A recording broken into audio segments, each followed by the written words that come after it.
Multiple choice questions. Compound C reacts with compound D as shown by. Actually, it's not really multiple choice question. This, um, just like exit ticket questions, and it's just a good summary of it. Compound C reacts with compound D as shown by the overall equation. The rate equation for this reaction is that. Suggested mechanism for the reaction is step 1, step 2, step 3. Deduce which one of the three steps is the rate determining step. Now, rate determining step, remember, is the slowest step.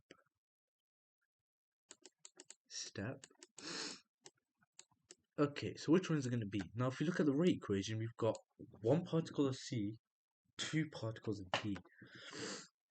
And you can clearly see, and obviously the rate equation is not for the products for the reactants. We can clearly see in step 2 we have one particle of C, two particles of D. So the answer is going to be 2 because we have one particle of C and two particles of D. Step 2 involves one particle of C and two particles of D. Yes.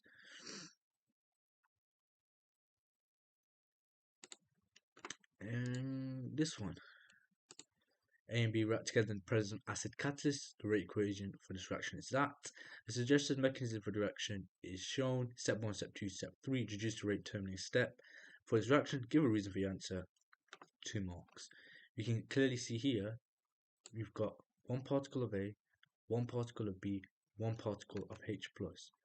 Step 1, we don't even have B and A. Step 2, we do have B, H, and A.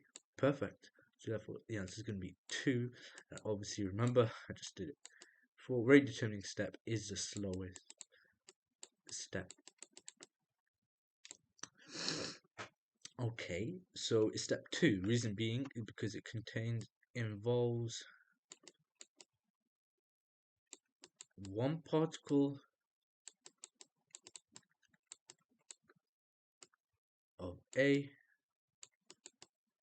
one particle of B, and one particle of H+. Step 2, it even gives you, but in step 2, 1 H+, 1 A, and 1 B have been used. Okay, let's say that instead, have been used. It even allows you to say slowest step, which I just find very fascinating. Just for 2 words, you get the mark. Slowest step. Exit ticket question. C and D react together in the present acid catalyst. Okay, the rate equation for the reaction is that. The table below shows how the values of the relative initial rates vary with different concentration of each reagent at the same temperature. Complete the table by calculating the missing values. It might look easy, this question. Well, let's see if it's easy. Now, we know that. So we want to find out this, and obviously that, and that, fill in the gaps. So experiment 1 and 2. Well, that increases by 2. All we do 0.80 divided by 0.40, that's times by 2. This stays the same. So we don't really care about that. And this stays the same. Now, what will happen to the relative initial rate?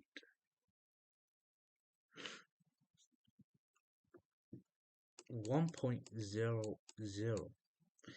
Now, don't get confused. It's not going to be doubled. Reason being, is C in the rate equation?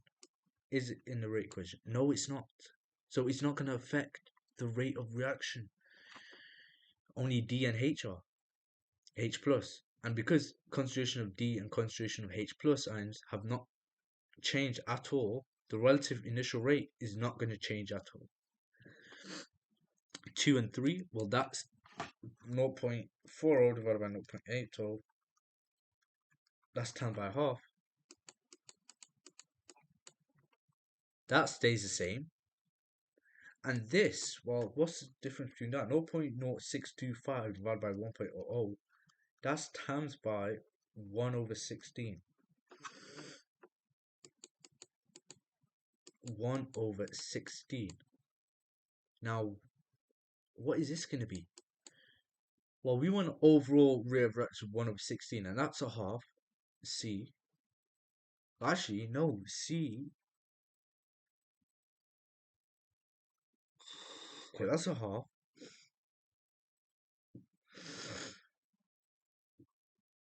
0.20.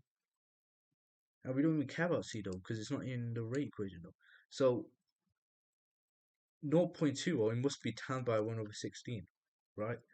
But D is second order, it's squared, so we have to do square root of 1 over 16, 1 over 4, 0.20 times by 1 over 4, 0.05. See, it is getting tricky now, Very tempting to, include that, but C is not in the rate equation, so how's it going to affect it? And then the final gap, well, we can see that 0.50 divided by 0.05, that's times by 10. That's times by 10. 0.04 divided by 0.10, that's times by 2 over 5.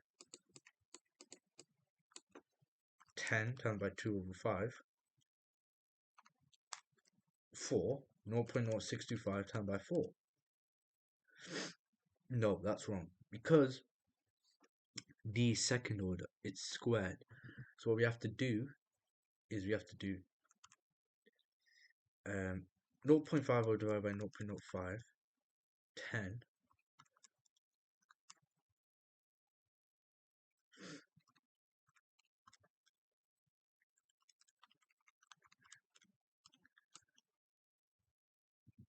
We should get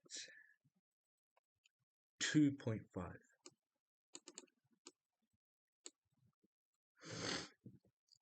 0.05, 0.50. That's 10, right? 10 by 10. H plus, that is 0.04. 0.04 divided by 0.10. 2 over 5. So all we have to do now is that. That's all we have to do.